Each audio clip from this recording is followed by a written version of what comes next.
good day sa inyo mga kachan. Nandito tayo ngayon, binabaybay natin yung lugar papunta kung saan sa Santa Ana, Taguig. So pupuntahan natin ang isa po sa mga customers natin na pinagaling ng ating produktong Truso. Samahan niyo ako, huwag kayong aalis.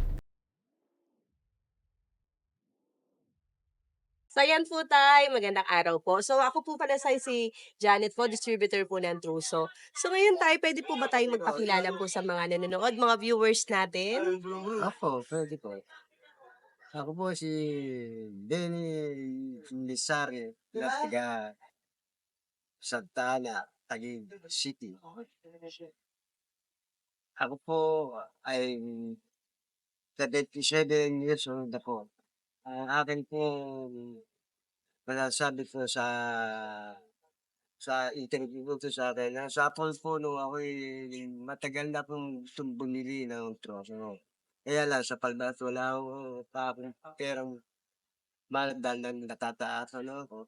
Nagtiyaga muna ako sa ibang mga gamot katulad ng opening gold, pataas din, dapat iigil ko rin. Ultimate Gold, parang herbal din po yun, tatay, ano? Herbal sa ano.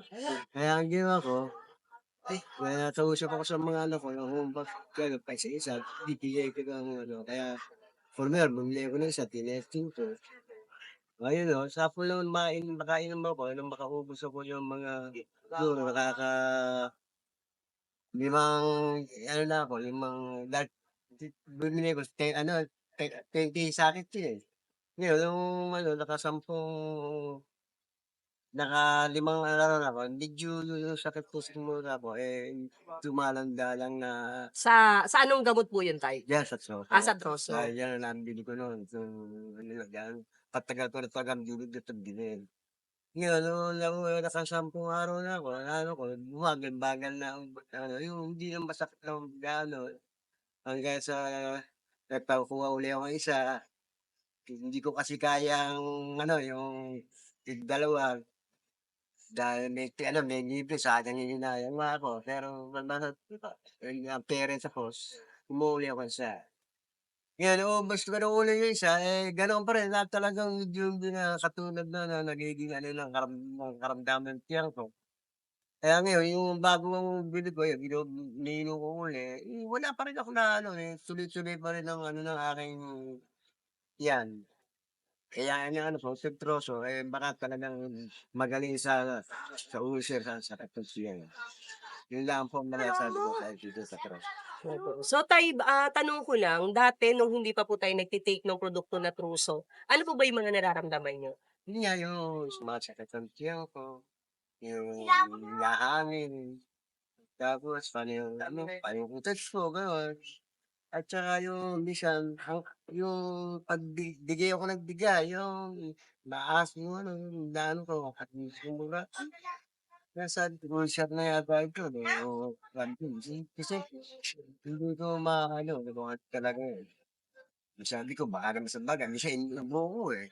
Dumating po ba tayo sa point na na-hospital na po Ay, ba kayo? Hindi pa naman. Nagpa-check up po kayo sa doktor. nung araw, nung umpisa, Ano pong findings ng doktor?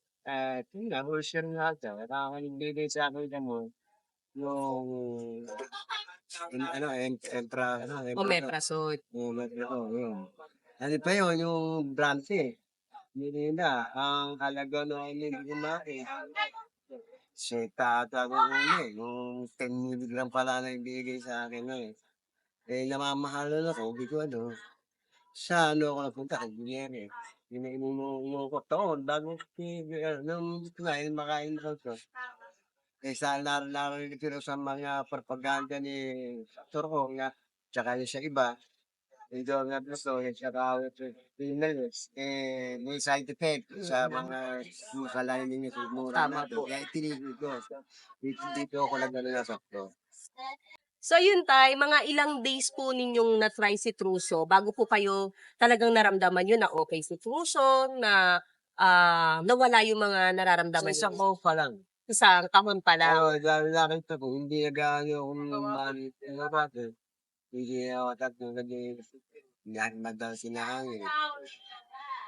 Saka nagbibigay. Hindi na tinilig ko kada paggigising ko sa umaga, iinom na ako ng isa sa gabi.